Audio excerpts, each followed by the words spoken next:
Hello and welcome to Cabruman Aquarium's Discovery Lecture Series. I'm Dr. Julianne Passarelli, the Education and Collections Curator at Cabruman Aquarium. I'll start with just some information for the viewers. This is a webinar style platform, so you cannot see yourself, nor can you mute or unmute yourself. But any questions you have, please put them in the Q&A feature. Typically, it's at the bottom of your screen. We will get to the questions at the end of the lecture. But during the lecture, if you think of a question, go ahead and put it into the Q&A section. We will also be monitoring the chat, but please use that for any specific questions about the aquarium. All questions directly for our speaker can go in Q&A. Cabruman Aquarium is owned and operated by the City of Los Angeles Department of Recreation and Parks. And we are extremely grateful for the City of Los Angeles support. I would like to thank the Aquarium Director, Chrislyn McCarran, and the Programs Director, Jim DePompe, for their support. And a huge thank you to everyone who has joined us tonight. The aquarium is open from Wednesday through Sunday from noon to 5. All capacity restrictions have been removed and we have resumed programming. And we are following all city health department requirements. In addition, please be aware that the City of Los Angeles vaccine mandate is still in effect. If you are planning on coming to our aquarium, please be prepared to show proof of COVID vaccination. This is required for anyone 12 and older, and if you are 18 and older, please also be prepared to show an ID. Your actual vaccination card, a digital copy of your COVID vaccination record, or a photo of your card will work. Medical and religious exemptions will not be granted. Masks are also required at all times, including in our courtyard area. We do have some upcoming programs I would like to share with you. We do monthly beach cleanups on the first Saturday of every month. The next one is tomorrow morning, April 2nd at 9 a.m. And we will also have a beach cleanup for Earth Day, and we'll be holding that on Saturday, April 16th, also at 9 a.m. We also have some public tide pool walks coming up. The next one is Sunday, April 10th at 11:30 a.m. and another one on Saturday, the 16th at 2:15 p.m. There are a few more in April and May. You can check our website for details. There's no need to sign up for these tide pool walks. You can just come on down and join us at the aquarium and we'll walk out to the tide pools together. I'm also pleased to announce that our summer docent program will be in person this year and the application is now available. This program is open to students entering 7th through 12th grade in the fall of 2022. We offer two programs, junior high aquarium touring docents and senior high aquarium touring docents. After acceptance into the program, docents will have a week-long training, and then they will give tours 1 to 2 mornings a week to other students from various schools, recreation centers, and other organizations. Applications are due Friday, April 29th by 4 p.m. If you are considering this program or know somebody that is considering this program, please do not hesitate. This is an amazing program and it fills up fast. Before we get started, I would also like to thank and acknowledge the Friends of Cabruman Aquarium for their support. We would also like to thank all the members of the aquarium. Being a member is a great way to support our aquarium while receiving special member-only benefits. Your Friends membership helps support the aquarium's quality education, research, and outreach programs. If you would like to become a member, visit our website for details or stop by the aquarium's welcome booth. I am pleased to announce the remaining 2022 Discovery Lectures starting in June will be back in person at the aquarium and will be run as a hybrid lecture where you can either come in person or join us by Zoom. The upcoming schedule and speakers for 2022 will be posted on our website soon. The next lecture will be on Friday, June 3rd at 7 p.m. in the John M. Olguin Auditorium. There is a link on the aquarium's homepage under Newsflash called Discovery Lecture Series, and that will take you to the upcoming schedule and give you details about speakers and times and RSVP information.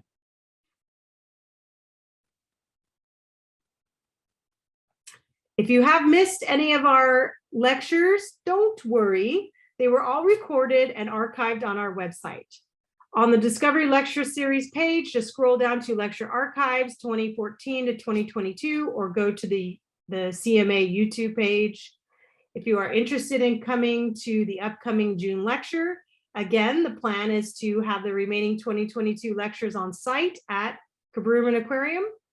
Check our website for details, speaker, and RSVP information. It is my pleasure and honor to introduce tonight's speaker, Dr. Mario Espinoza from the University of Costa Rica. Dr. Espinoza is a marine biologist originally from Costa Rica with a strong background in behavioral ecology, fisheries management, and conservation. Mario has a bachelor's degree in biology from the University of Costa Rica, a master's degree in marine biology from California State University, Long Beach, and he earned his PhD in marine sciences from James Cook University in Australia. Mario is a full-time professor and researcher at the University of Costa Rica. He uses multiple techniques to study sharks and rays, such as acoustic telemetry, baited remote underwater video stations, stable isotopes, and eDNA. He is also a regional vice chair from the IUCN Shark Specialist Group and is an advisor committee member of the Convention of Migratory Species for Sharks. I met and became friends with Mario when we were both graduate students at Cal State Long Beach, and I am so happy to see him again. We have not seen each other since he left California, and I miss doing beach stays with him. So I'm super grateful for this virtual lecture. I'm also really looking forward to seeing his research tonight. The title of tonight's talk is Turning the Tide for Sharks and Rays in Costa Rica. Thank you, and we welcome Dr. Mario Espinoza. Thanks a lot, Julie, for this lovely introduction. For me, it's a pleasure to be here, at least remotely from Costa Rica, sharing with you two things that I love the most, which are sharks and Costa Rica. So for me, it's really a pleasure to be here talking to you about my research and what I'm doing right now in Costa Rica. So before I start with this presentation, I just wanted to give you a brief timeline of defining events in my life. So in 2005, I finished my undergraduate degree at the University of Costa Rica. So my timeline has been a very circular timeline, and I'm gonna show you why. So right after, well, even a little bit before I finished my undergraduate degree, I got an opportunity to do an internship at Mode Marine Laboratory in 2004 with Colin Simpfendorfer. So that was one of my first experiences with sharks and rays. And in Mode Marine Laboratory, I got to learn about sawfish and sawfish conservation approaches that Colin Simpfendorfer was doing at the time.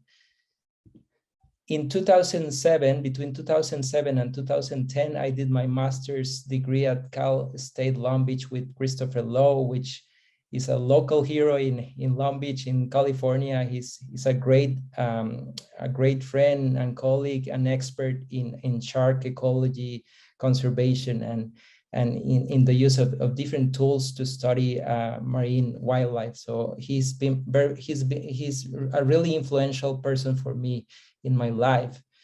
So after finishing at CSULB in 2010, between 2010 and 2012, I went back to Costa Rica. I got a research position at the University of Costa Rica in a project in which we were surveying sharks and rays that were associated with trawling bycatch.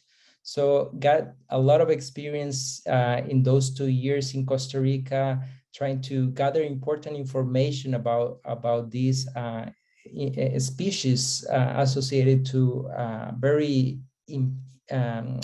devastating fishery that now is banned in Costa Rica. After that, in between 2012 and 2015, I got the opportunity to do a PhD with Colin Sinfendorfer. So Colin Sinfendorfer was my former intern advisor at Mode Marine Laboratory. So he's actually from Australia. He got a position to teach at James Cook University. So he went back to Australia and he recruited me. So that's how I end being Colin's student again and working with reef sharks and trying to understand the benefits of marine protected areas for reef sharks in Australia. And right after my PhD, I got the opportunity again to come back to Costa Rica as a full-time professor at the University of Costa Rica.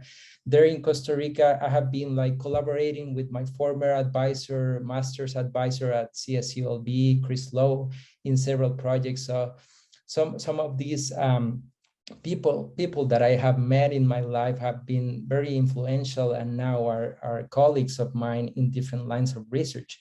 So as Julie was saying, I have three main lines of research and work here in the University of Costa Rica. One is ecology and behavior. The other one is fisheries management. And the one that I try to incorporate pretty much in all of my projects is the conservation of threatened species. And sawfish is one of the big groups that I'm working here in Costa Rica, but also I'm also trying to gather important information about threatened shark and ray species, other species of sharks and rays. So one of the first projects that I started doing when I came back to Costa Rica, it's called La Vida Secreta de los Tiburones, or The Secret Life of Sharks. And this was a project that I started in 2016. And before going very deep into that project, I really want to ask all of you this question that for me is a really important question. Why are sharks important? Why are sharks important to our oceans? Why do sharks matter? And I'm talking specifically about live sharks, not dead sharks, but why do we need live sharks in our oceans? So when we think about sharks, we often think about these big predators that are in the top of the food chain. And there are, of course, some sharks that are in the top of the food chain. But the reality is that this is a little bit more complex than what most people realize. So yes, we have big sharks, but we also have smaller sharks and even smaller sharks, and the larger sharks can feed on the big sharks, and the big sharks on the even smaller sharks. So there's a lot of different complexities and interactions going on in the food web, and it is really important to adequately define the role that different shark species have in the ecosystem, but because of course they do have different roles. But the fact is that most of these species of sharks, they have important roles in regulating prey abundance and distribution. And they do this through direct interactions such as predation. So sharks can feed directly on their prey. And by doing that, they can help control the populations of their prey, or they help control the numbers of their prey and keep populations in check, which is an important function that sharks have in the ecosystem. They also have indirect effects such as fear effects. So the presence of sharks in an ecosystem can produce fear and can actually change the behavior and distribution of different species, including sea turtles, dugongs, or manatees, larger sharks, and smaller reef fish species. So they can change or impact the behavior of this set of species in the ecosystem. So sharks help with the balance of our oceans. And the bottom line is that we need sharks to have healthier oceans. So more sharks is equal to healthier options, and they have an important role in the balance of marine ecosystems. And now, as fishing takes or removes sharks from the ecosystem, we're starting to see these impacts in marine ecosystems because of disruption in the balance that sharks play for maintaining the function and the structure of marine ecosystems. So this is a very important example from a study of tiger sharks, sea turtles, and seagrasses. So what this study found is that there's actually a balance between tiger shark populations, seagrasses, and sea turtles. So tiger sharks, of course, they are a very large top predator that can feed in a wide range of animals, such as sea turtles. But the sea turtles, they also have an important role grazing seagrasses. So when fishing start removing tiger sharks from the ecosystem, we start seeing an increase in the size of the population of sea turtles. And with this increase in the size of the population of sea turtles, we also see an increase in the rate of grazing of seagrasses, to the point that sea turtles can actually end producing the extinction of seagrasses in certain places. So this is a very good example of the role that tiger sharks have, not only at controlling the population of their prey, of their direct prey, such as sea turtles, but on the actual ecosystem that is a really important ecosystem for human activities, including fisheries and tourism. Another important role that sharks have in the ecosystem is that they can help transfer nutrients across ecosystems. So we know some species of sharks are highly mobile, some species are even highly migratory, and they connect different ecosystems such as coral reefs, seagrasses, and mangroves. And by doing that, they transfer nutrients from one ecosystem to the other. And this transferring of nutrients to different ecosystems has been linked to healthier ecosystems. So this movement and connection of sharks between habitats and ecosystems can actually result in a more complex and healthier ecosystem. And of course, sharks are important because they can help boost tourism. And a perfect example of this is Cocos Island in Costa Rica. This is a remote and isolated island in the Eastern Pacific Ocean, about 500 kilometers away from mainland Costa Rica. And this is a World Heritage Site, is a marine protected area, a really important site, one of the last remaining refuges of large sharks and other large predatory species. So a lot of people pay thousands of dollars, and there's thousands of people coming every year to have an experience with sharks, to dive with sharks, to see sharks in their natural environment in Cocos Island, Costa Rica. And the same is true in different areas in Florida, in Guadalupe Island, in Australia, in South Africa. There's a lot of different tourism activities around sharks and rays. So they add value to coastal communities as well. However, the fact is that sharks have been overfished.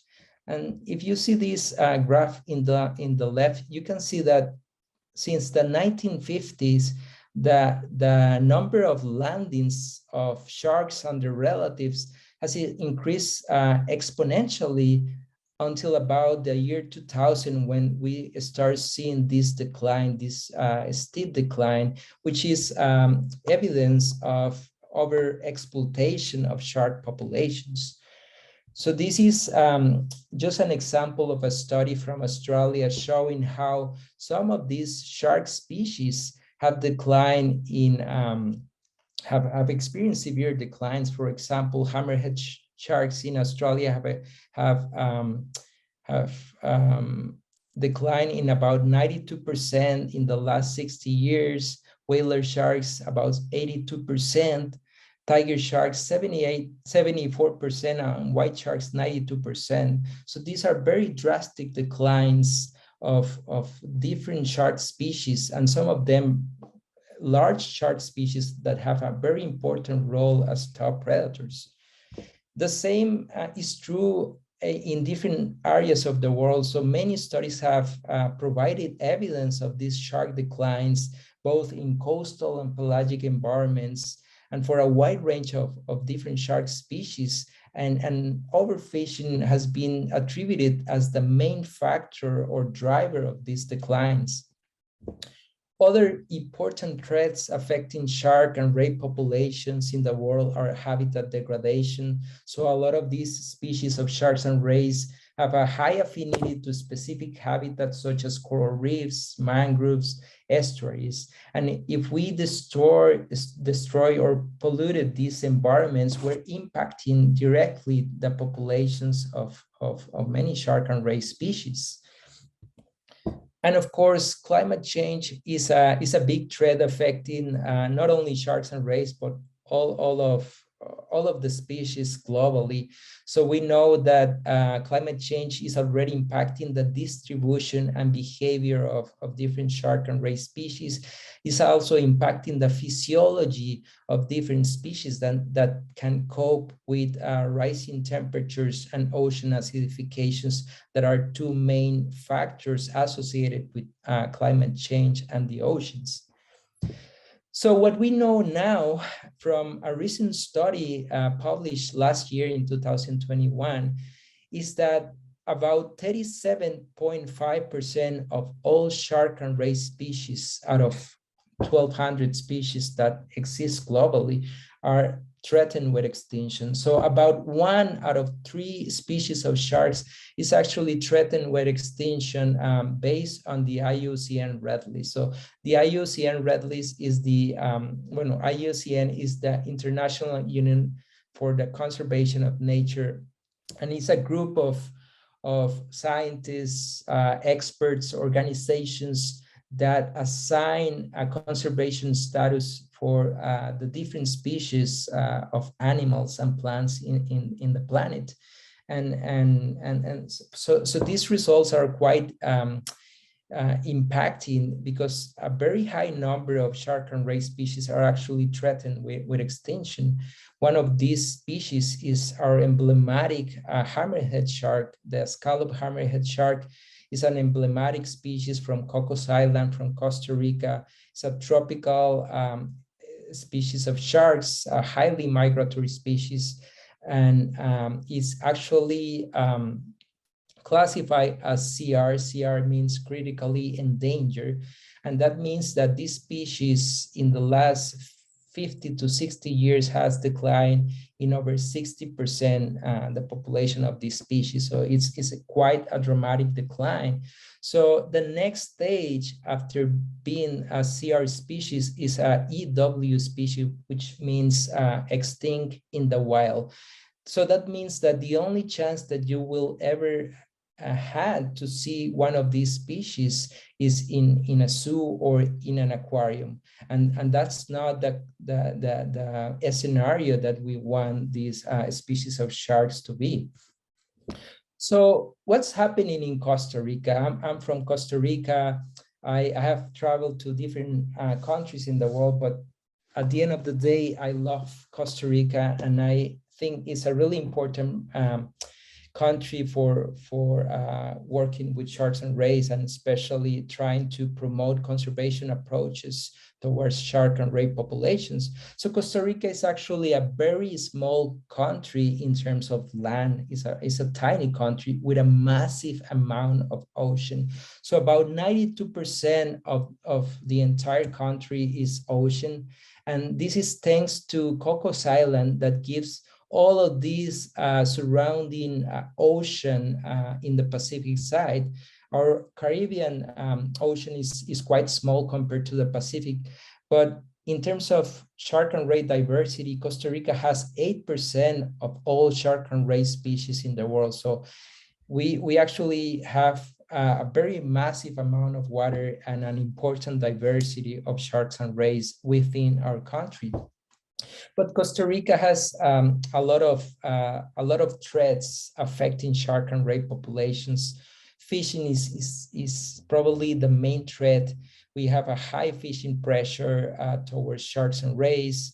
There's very limited information on the biology, ecology, and also fishing statistics on many shark and ray species that are being targeted and also that are being targeted as bycatch. Illegal, unreported, and unregulated fishing is something that we see every day. And of course, we have very limited resources for monitoring and enforcement. So even in protected areas, there's illegal activities going on in Costa Rica. This is just a map to give you an idea of the fishing pressure that a site like Cocos Island, which is this red polygon, experiences during a season. So all of these light blue dots represent a fishing vessel that is being monitored with satellites. So, and a lot of the fishing fleet actually don't use these satellite tracking devices, but the ones that they do use it, you can see that the impact of and fishing pressure in the surrounding of Cocos Island occurring during a season, any given season. So overfishing is a big threat in our Pacific Ocean, especially around Cocos Island, which is a really important site for sharks aggregating in this remote island. There's also illegal fishing activities going on in coastal sites. This is my shark ecology class at a fishing landing site in Costa Rica, where you see a lot of these baby scallop hammerhead sharks being fished every day and being landed and being sold every day. So it's a big threat affecting these species, both at the coastal level, but also offshore in oceanic islands. This is a map showing the boundaries of the MPA, or Marine Protected Area, surrounding Cocos Island. And in this study, you can see all the illegal fishing activity going on inside the boundaries of Cocos Island Marine Park. So the status of sharks and rays in Costa Rica is not too different from the global status of sharks and rays. It's actually even worse, to be honest, because in Costa Rica, 55% of all the species that we have, which are 99 species at the moment, are threatened with extinction. So this is a really, really high number of threatened species that we have within our waters. So that means 2 out of 4 species of sharks and rays are actually threatened with extinction in Costa Rica.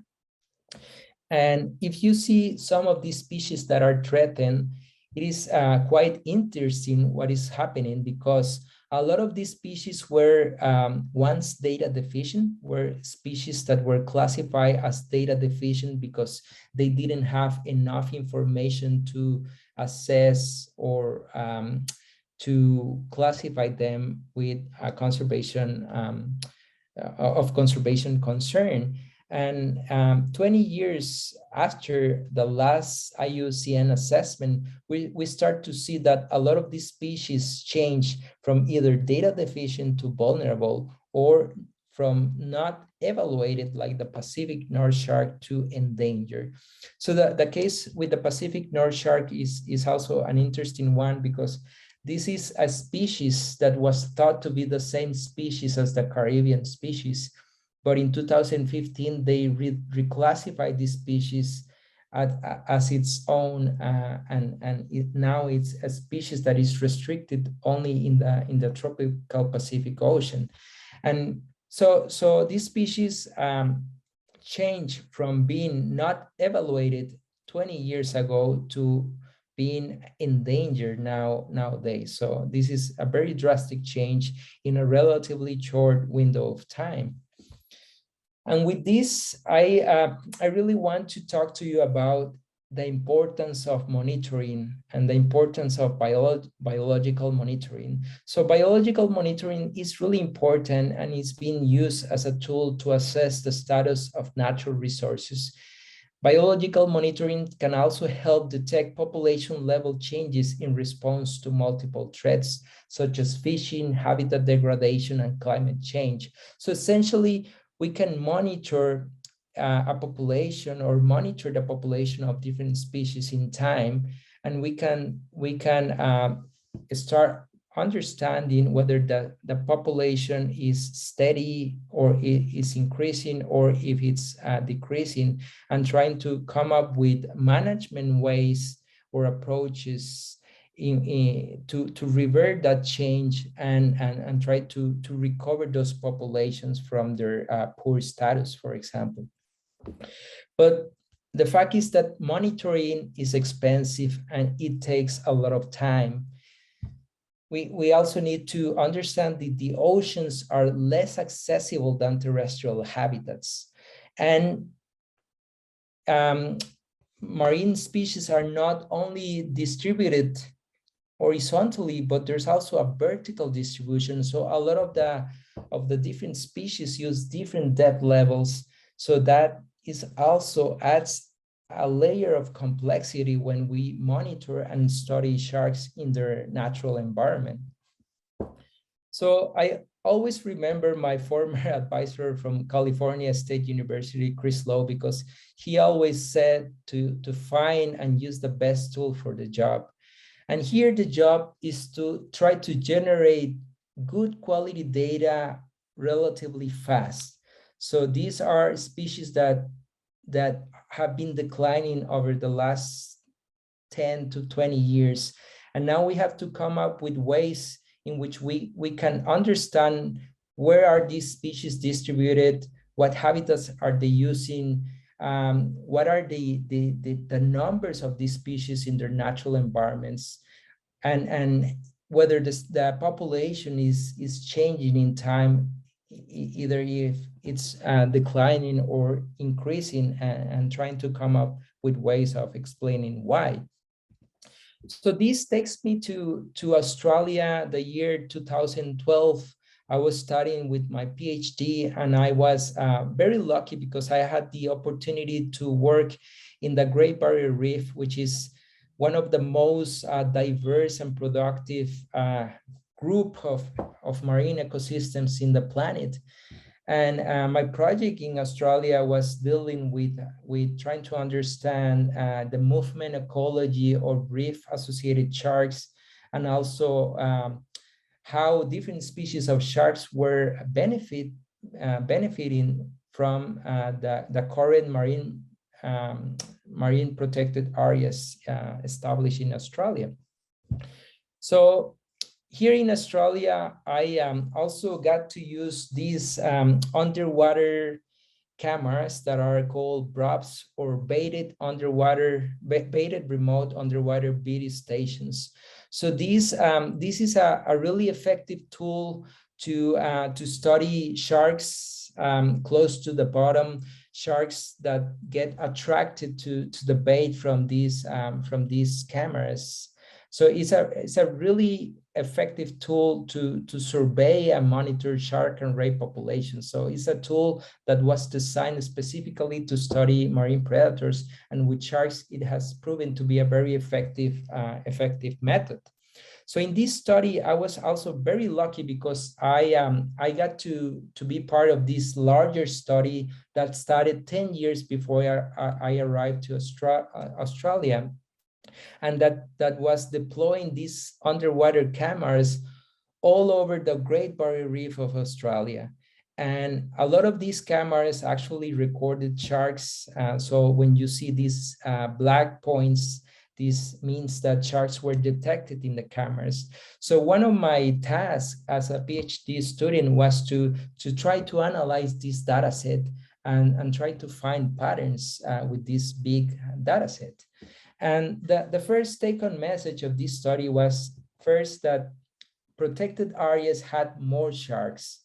So those areas designated as protected areas within the Great Barrier Reef had more shark species richness and more shark abundances than open fishing sites.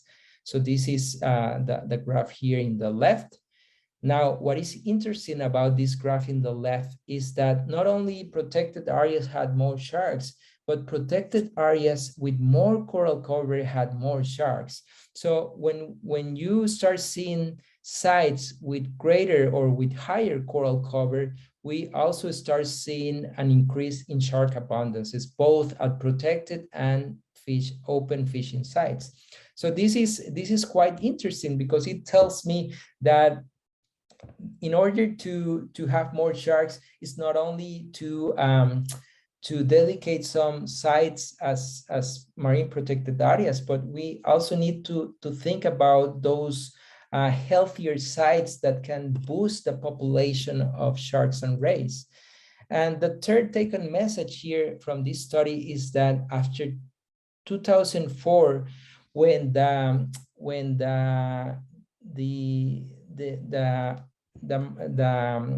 Great Barrier Reef Marine Park System expanded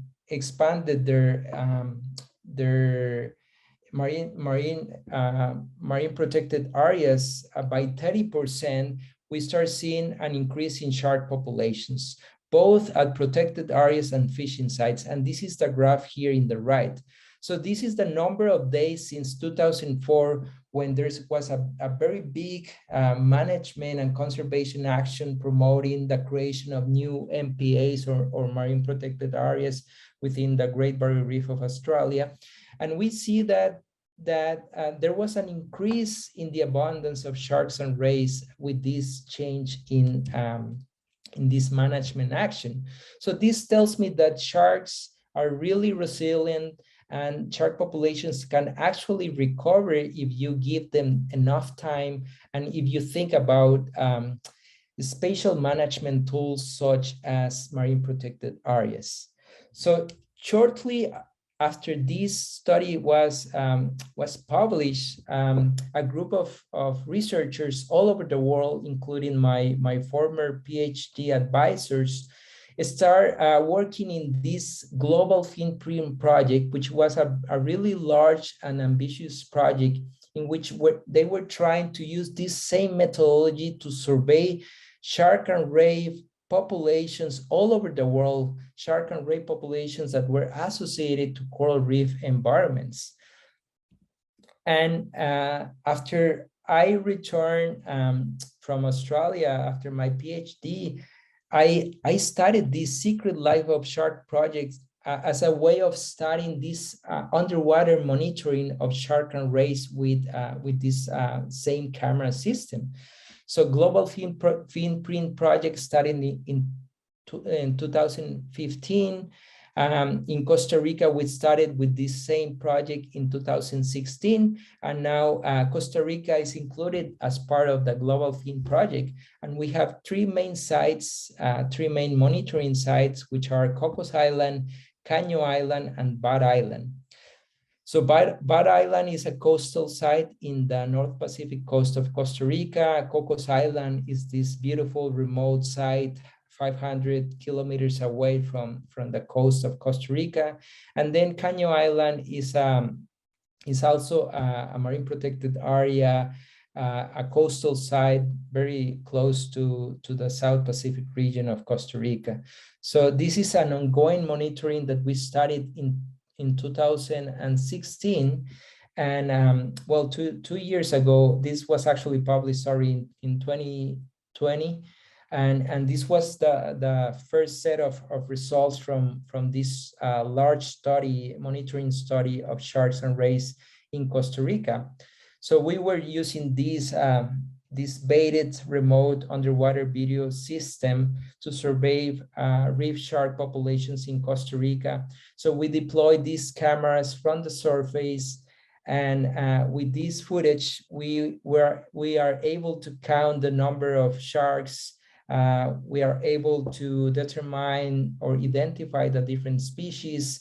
We also are able to study different behavioral interactions. So essentially what species of sharks are present when other species are present, or what species are absent when a specific species is present. So there's a lot of things we can do with this data.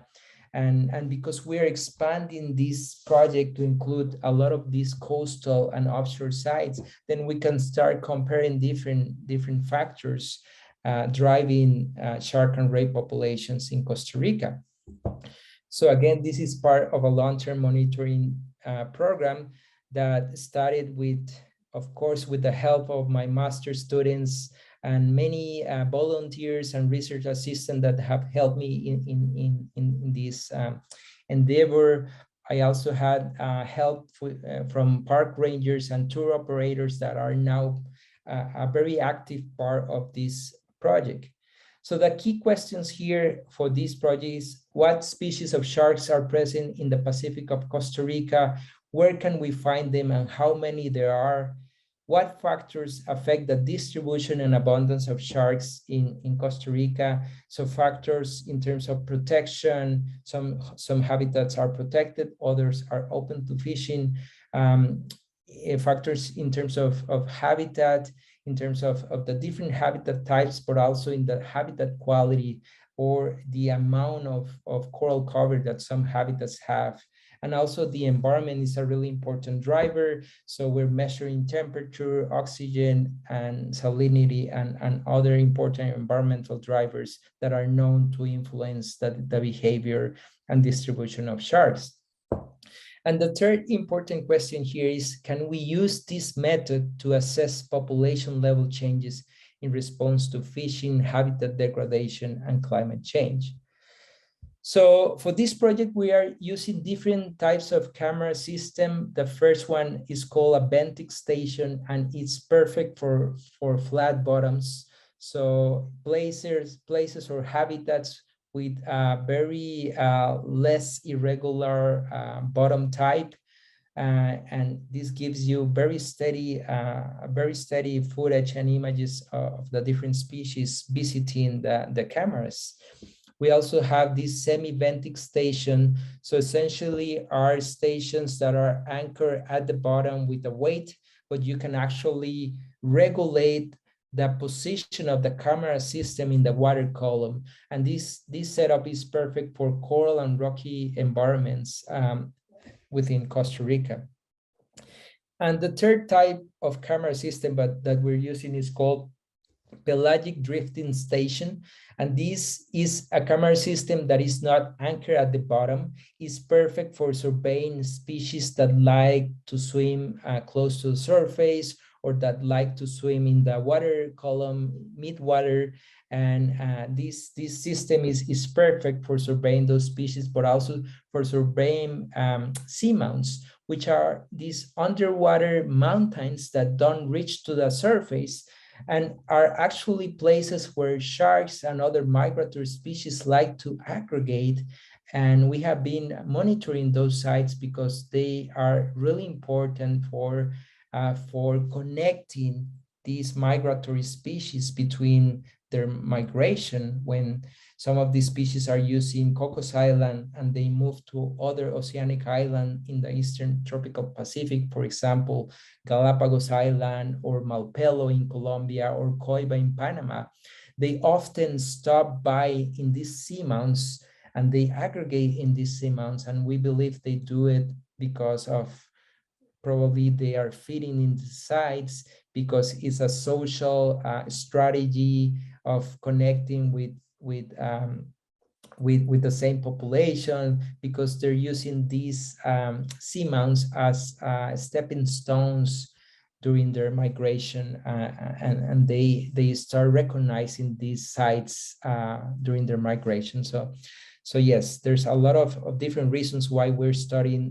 the pelagic system as well as the bentic or more bottom community of sharks and rays.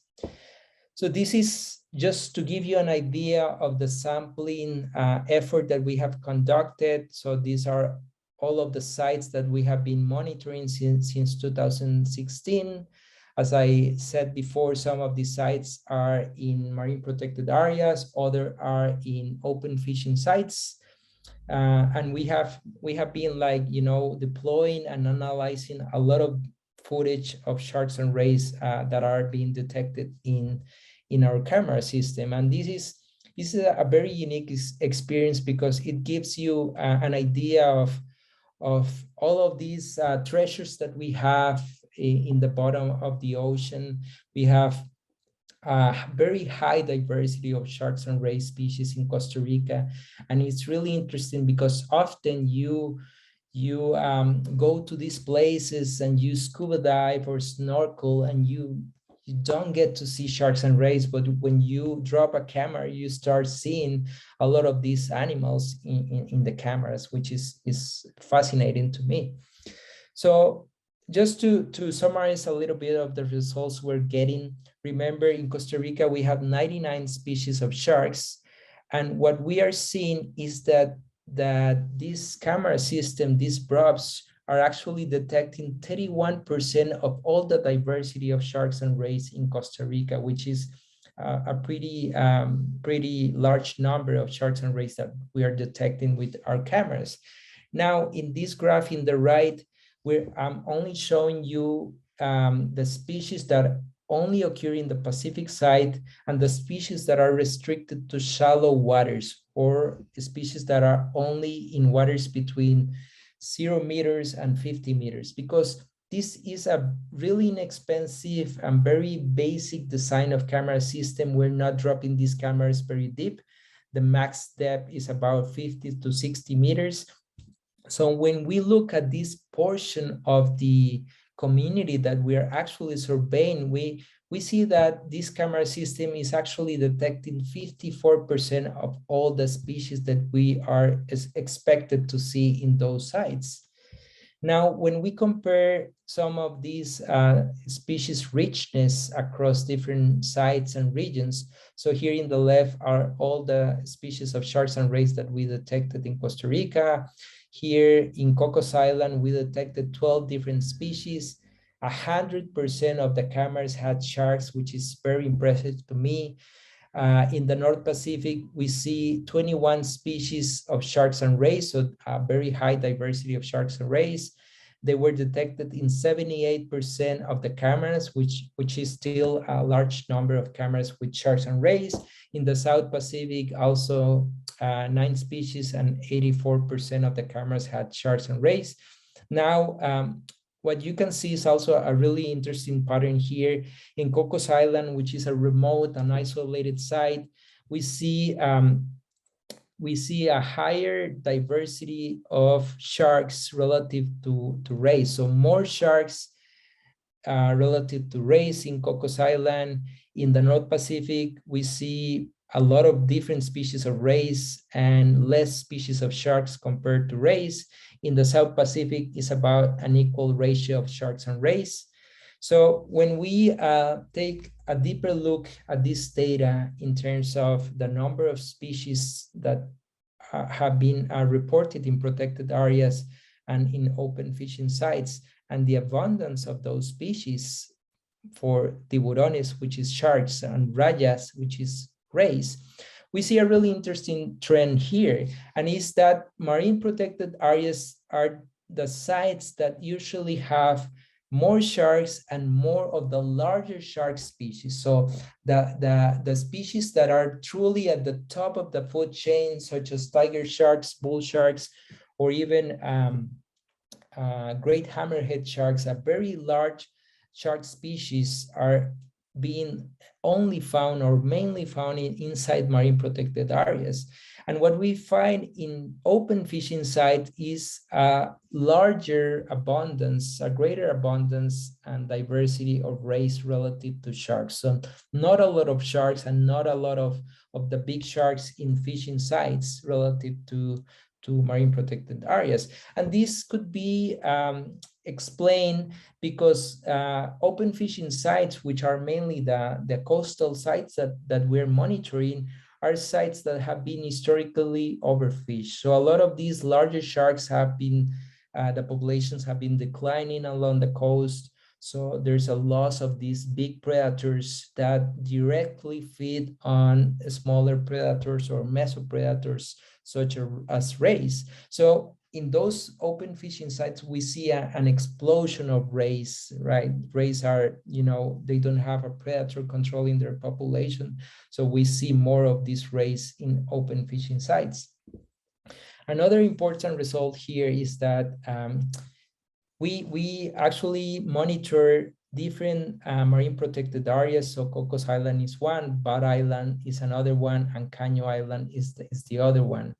And we see that in Cocos Island, 80% of the cameras had big, large top predator sharks, relative to 12% of the cameras in Bad Island with very large sharks and 3% in Caño Island with large sharks. So not all of these MPAs are working in the same way. We see larger shark species, higher proportion of larger shark species in Cocos Island relative to other coastal marine protected areas, and this could be because of accessibility to these sites. So maybe fishermen have been doing illegal fishing activities in these sites, and it's with relatively easy compared to Cocos Island, which is a more remote site. Even if fishing pressure around Cocos Island is still high, Cocos Island, or the MPA within Cocos Island, still maintains a relatively healthy shark population. So the take-home messages of this talk is, first of all, that the props or baited remote underwater video stations are an effective approach to survey sharks and rays in Costa Rica, that MPAs in Costa Rica do benefit shark populations, but as you can see, different MPAs protect sharks in different ways. And of course, this project and this study opened the window for regional collaboration and other scientists using this same methodology to survey sharks. And one very good example is that in 2018, we participate in the first expedition or first survey of the Cocos Galapagos Seamount Range. So this is an area connecting Cocos Island here from Costa Rica and Galapagos Island from Ecuador, two oceanic islands that are really important sites for shark and ray populations. So we have been surveying with pelagic drifting props these seamounts connecting these two important sites, because we know they're an important route or an area for the migration of different, not only sharks, but other large pelagic species. So this is, the vessel that we use for this work. This is our team with this pelagic drifting camera system. And these are all of these species that we were able to record in this first expedition. So we're actually recording a lot of these big animals, not only sharks, but also sea turtles and dolphins and big teleos that are known to migrate between oceanic islands. With this project, we have been training and building capacity among park rangers to help us with this important task of continuing this ongoing monitoring project along coastal and pelagic sites. And also, when we put enough cameras in the water, you also get to see very cool things like this baby tiger shark that was detected by one of our cameras in Cocos Island. This was the first sighting of a baby tiger shark in Cocos Island. And as you can imagine, Cocos Island is a remote island that is full of big sharks. And to see a baby tiger shark here is a really quite unique experience. And we were actually, we used this footage to report. It was the first record of a potential neonate tiger shark, and published these results, because this could mean that the tiger sharks that were not previously thought to or that we didn't think they were using this island as a reproductive site might be using this island for reproduction, which might be a really interesting fact. And this is just to give you a summary of all of the cameras that we have now dropped between 2016 and 2022. Right now, as I speak, there's an expedition in Cocos Island deploying more cameras that left 3 weeks ago. And I have a student working in Caño Island also at the moment deploying more cameras. So this map keeps adding more and more data on the distribution and abundance of sharks in Costa Rica. A lot of this data in Costa Rica from our project was actually used to justify the expansion of the Cocos Island marine protected area. So before this study, you can see this small circle in blue. This was the size of the MPA around Cocos Island. And now, as of this year, the size of the Cocos Island marine protected area is 27 times larger. So it's this big polygon, which, I mean, is gonna be a really important step towards recovering a lot of these shark and ray populations in the Eastern tropical Pacific.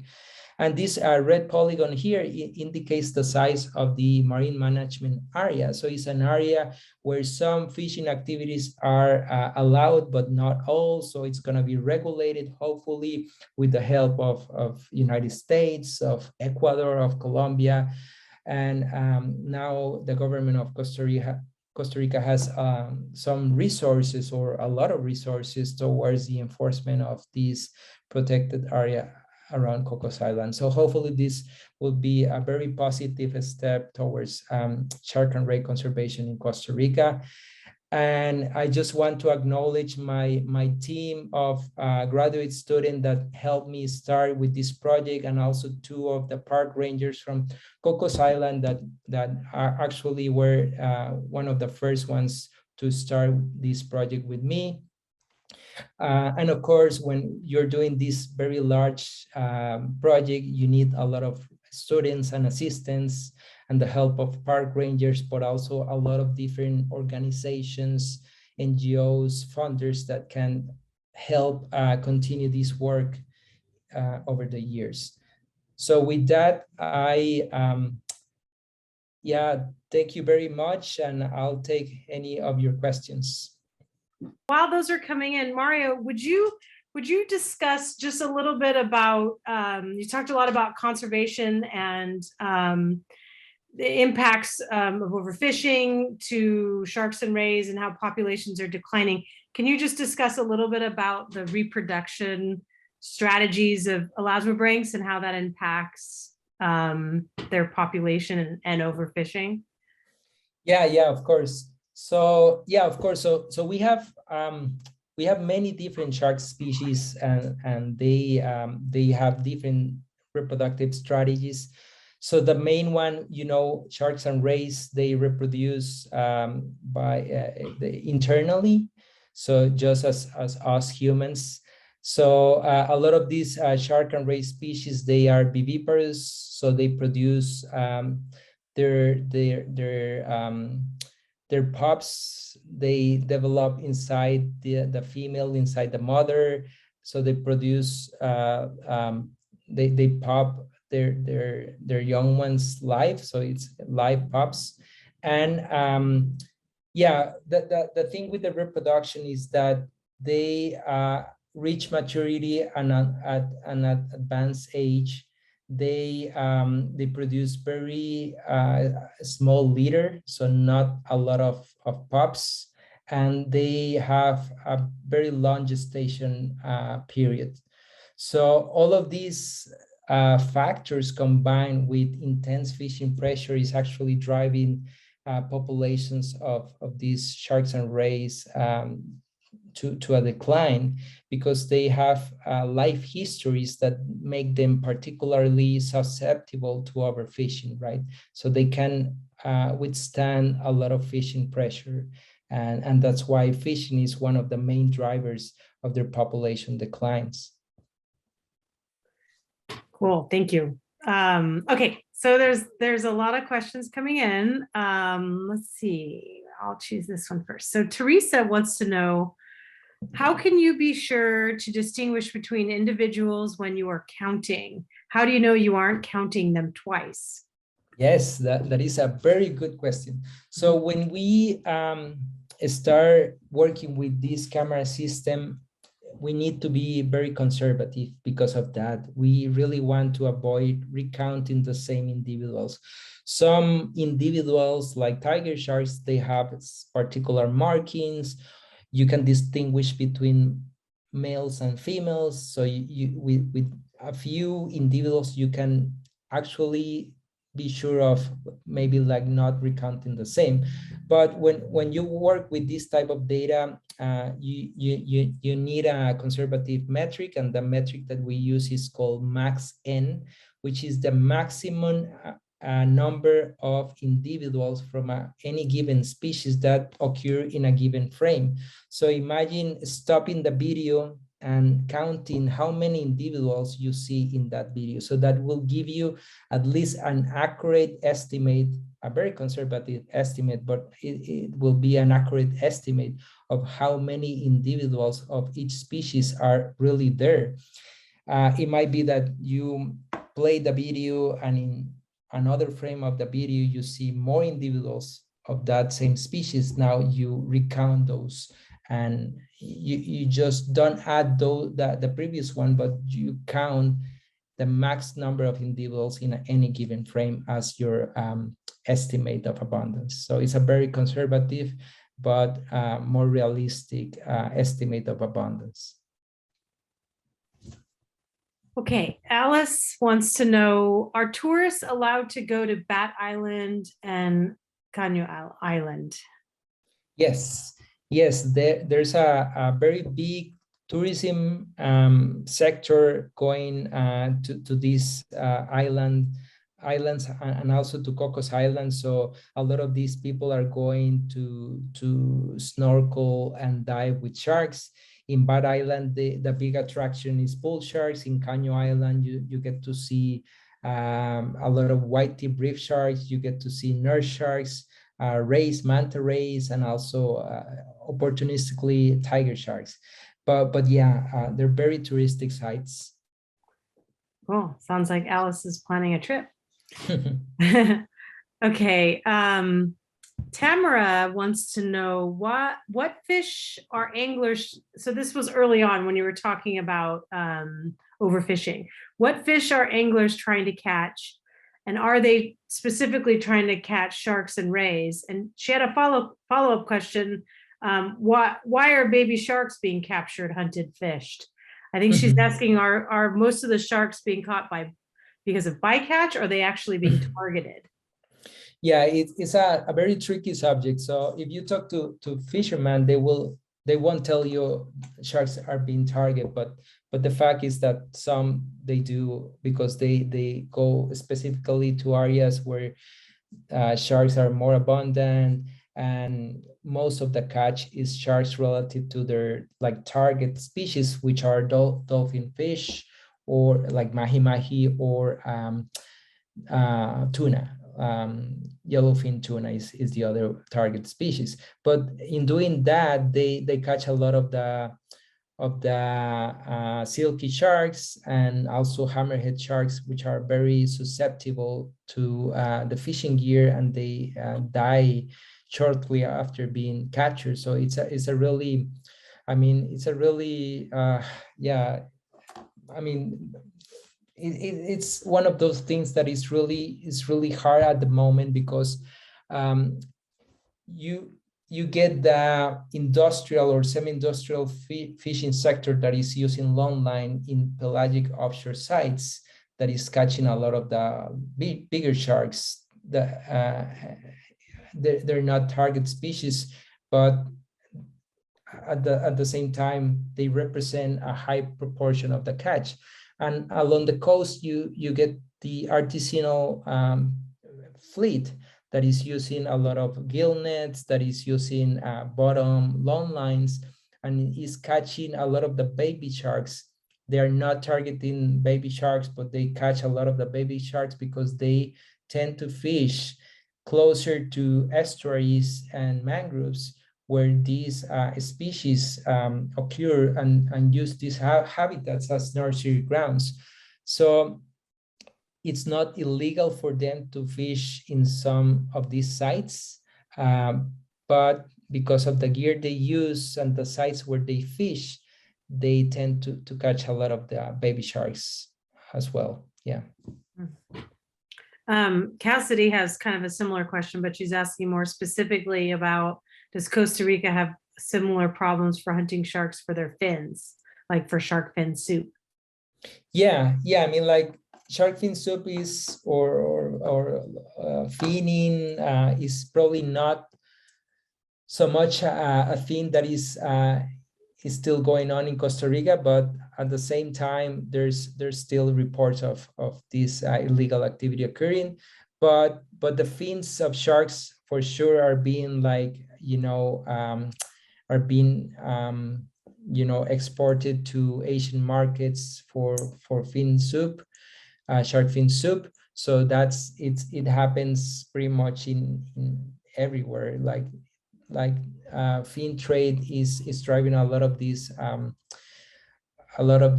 shark catches and a lot of these population declines patterns that we're seeing all over the world, because there's a big market for sharks, especially for fins, but also for meat in certain places. For example, Costa Rica export a lot of the shark meat to Mexico and other countries, but all of the fins, they go directly to Asian markets. And yeah, it's a practice that, I mean, it's legal because the sharks come with the fins attached, so it's not finning, but at the same time, it's a major driver of their decline. Okay, Tamara also has she's asking about MPAs. Or she wants to know, are they similar to national parks in that they protect predatory species like wolves or sharks or rays, and when they wander away from these safe havens, are they in danger? Yes. Yeah, MPAs or marine protected areas are essentially no-take areas. So they are essentially like national parks, like terrestrial national parks, only in the marine environment. And yes, so the fact is that, fish, sharks, they're mobile. Some species are more mobile than others. Others, like for example, hammerhead sharks, are highly migratory. So they can be found within the boundaries of a marine protected areas for a period of time. Some can spend days, weeks, months, some years. But at the end of the day, they can move out of the boundaries of the reserve, and once they move, they can be fish, and they can be threatened by intense fishing pressures. That's why with this expansion of Cocos Island, one of the big things with this expansion was to ensure that the sharks, these migratory species of sharks and other pelagic species that use Cocos Island, once they leave Cocos Island to connect to other islands such as Galapagos Island, they could have a marine corridor that was also protected. So that was the idea behind the expansion process. The expansion worked relatively well in that it expanded the no-take area around Cocos Island, but some of the sites that connect to Galapagos Island are still, they will be designed as a marine management area, which means that probably fishing with long lines will be allowed in some areas of this area. Yeah. Okay. I have another question. Mario, can you describe to everybody? I'm assuming our audience has not been on an expedition like you have, going to Cocos Island. Can you just describe to everybody, like, how long does it take to get there, and how long is the expedition? What's the sleeping quarters like? How big is the crew? What is a typical day? And do you guys get in the water? Like, explain that to everybody.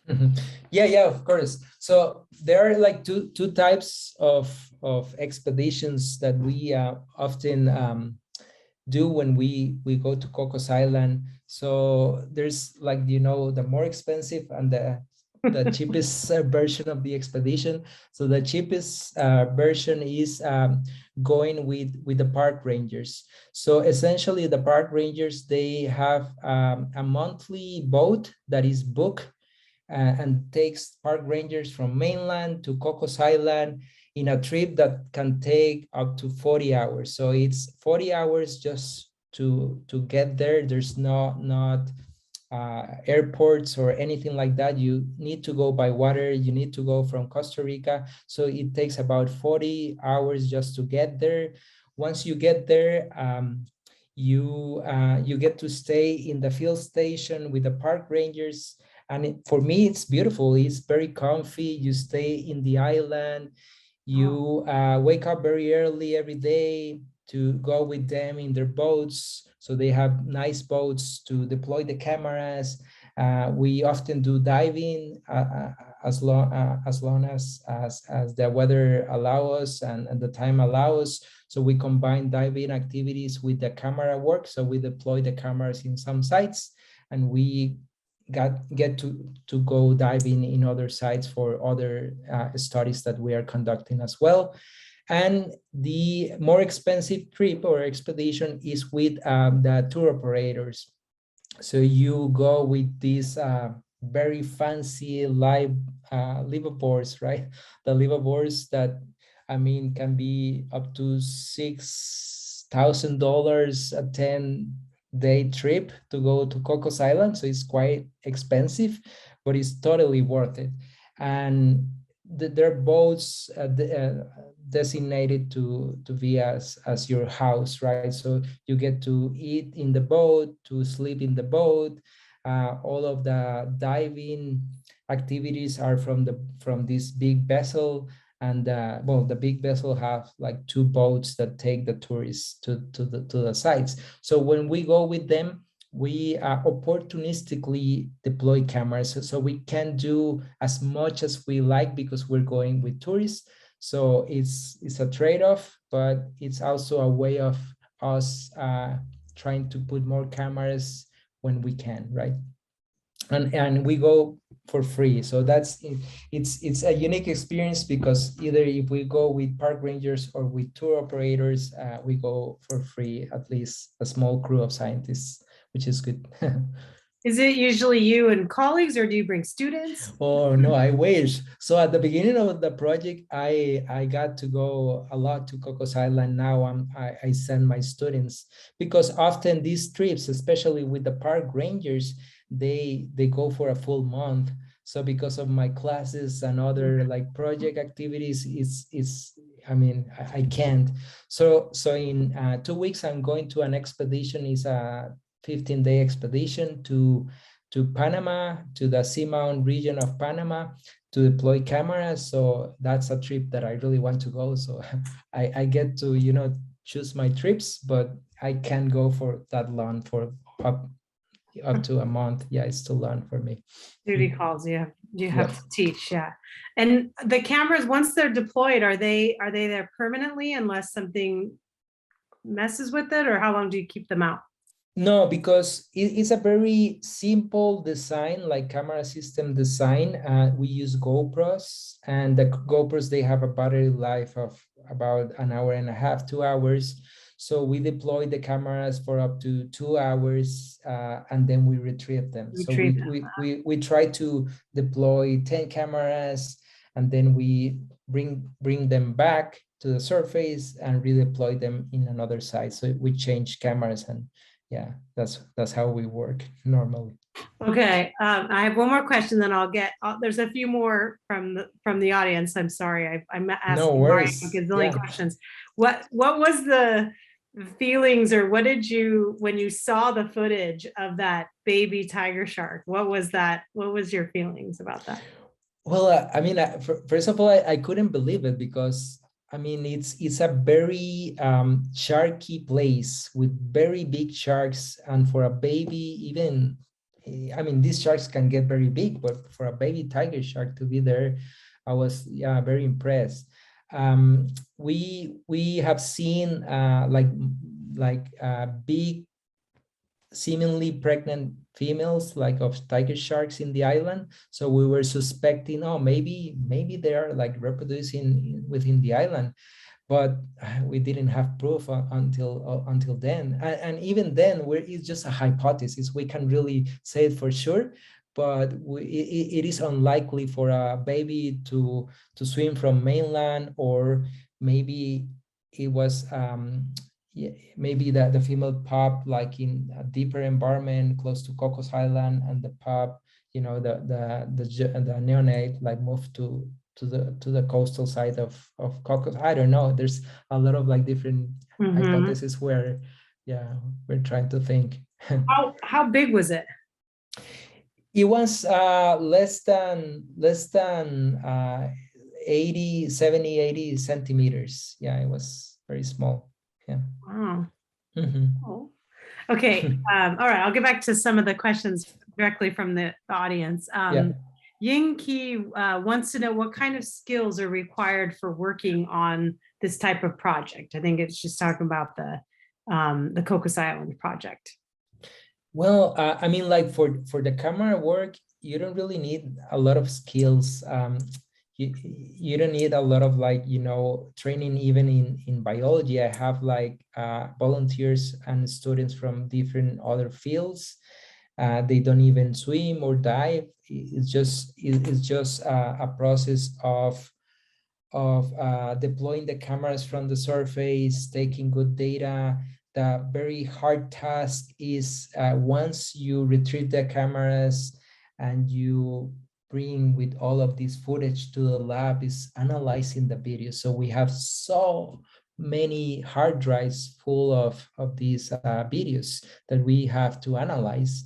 And we don't just analyze for sharks and rays, we analyze for everything, because for us, all the fish and potential interaction between fish and sharks and different species are really important.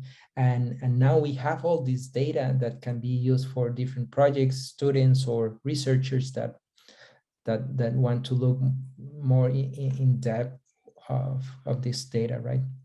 Yeah. Cassidy is curious about what is the largest species of shark that lives in Costa Rica?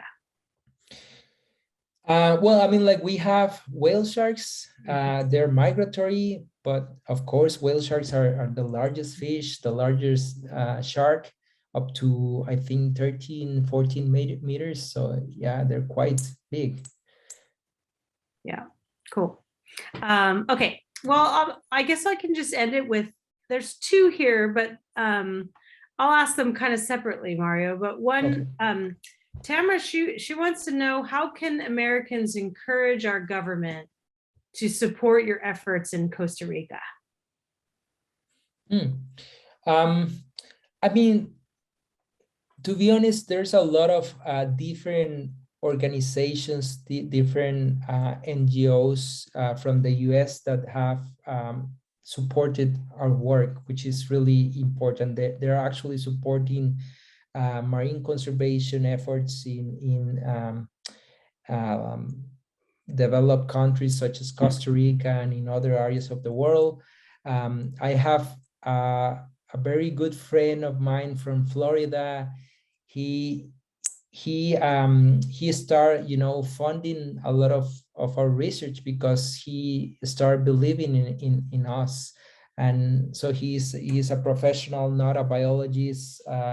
He's from the field of economy, but you know, he became a small funder of our project, and he has been with us in the field, deploying cameras, doing diving, because he likes to come to Costa Rica. So it was an opportunity for him to give back to conservation, marine conservation. So I really appreciate people like that, because we in Costa Rica, we don't have a lot of resources for research. So we rely a lot in external funding and collaboration. That's why I'm still working with Chris Lowe in California. We have a joint project in which a lot of people from California, students, are coming this July to Costa Rica for a field experience here. And I have been working also with my former advisor in James Cook University, and from people in Canada, and they love working in Costa Rica. It's a really exciting place to work, and I always keep inviting people here because there's so much to do. It's a beautiful place.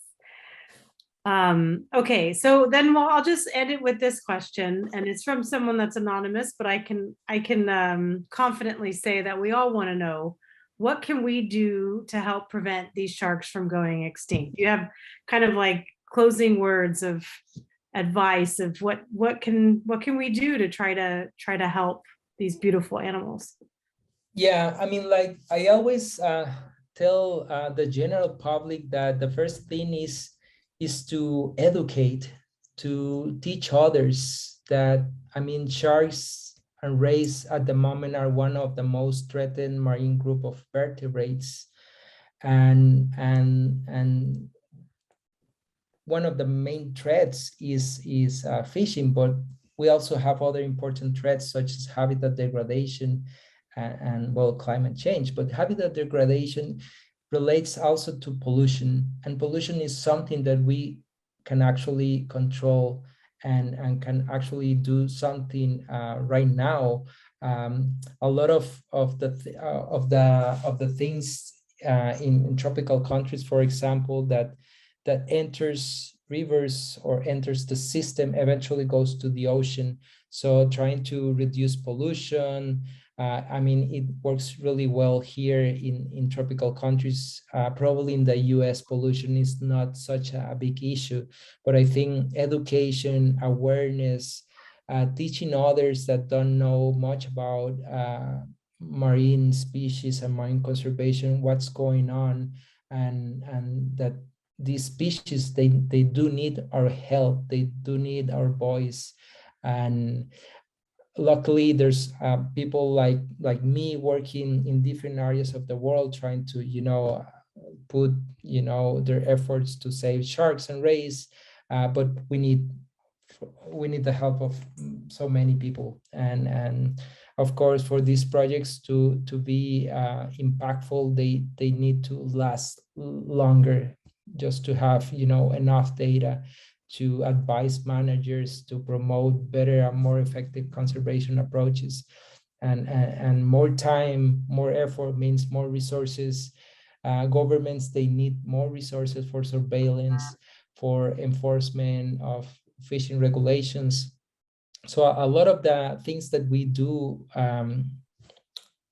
along with our research is to educate, to work also with people. At the end of the day, they also can help us with the conservation. And the conservation, I'm the one that thinks that it's not a task only for us scientists, but also for the people that directly interacts with resources. So if we start changing, fisherman perception and trying to come up with ways in which they can reduce bycatch or the catch of sharks and rays, or promote marine management areas or no-take areas, or different management options that can improve shark and ray populations, I mean, that could give all of these species a break, right?